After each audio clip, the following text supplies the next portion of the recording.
In today's tutorial, I'm going to show you guys how to hopefully resolve the blue screen error stop code 0x00000024. So in this tutorial, I'm going to show you guys how to hopefully resolve without too much of a hassle.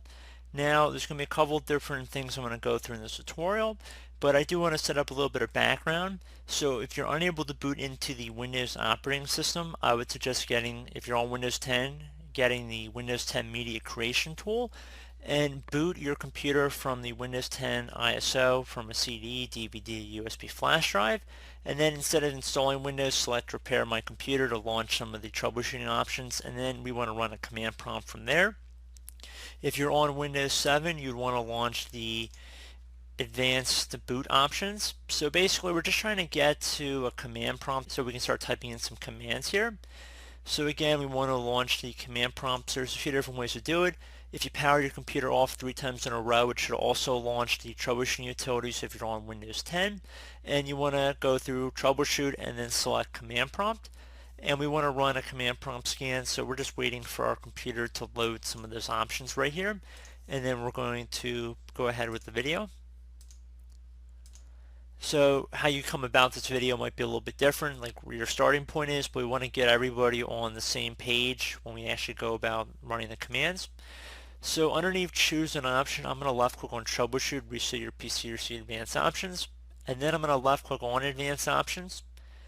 And now you want to go, if you can see a screen that looks like this, I would suggest going underneath startup settings, or you could do command prompt, whichever you prefer. So just so we better simulate people that are running an earlier version of Windows, I'm going to select startup settings, change Windows startup behavior, and then I'm going to left click on restart. I'm trying to get into safe mode here, just to give you guys an idea of what we're attempting to do.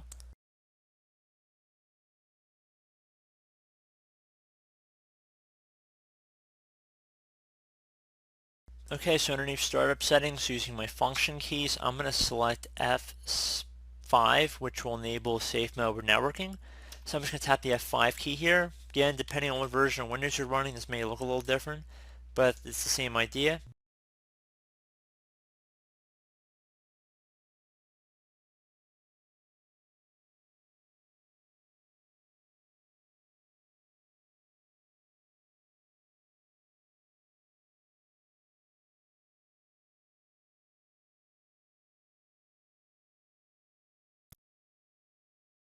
Okay, so now that we're in safe mode here, we want to go and open up the start menu and type in CMD.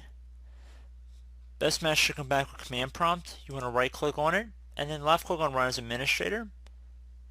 Now that we're in elevated command prompt, you want to type in CHK, DSK, space, and now whatever drive letter Windows is installed on.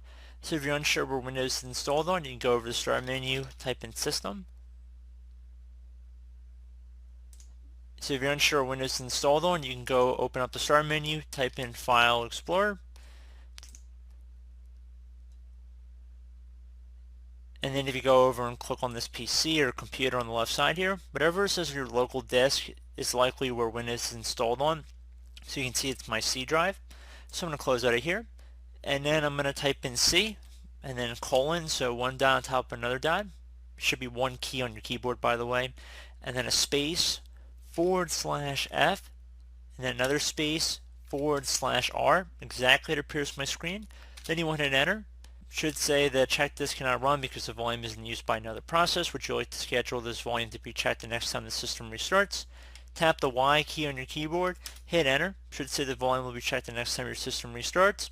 So at this point, all you would do is just restart your computer, and hopefully that would resolve your issue.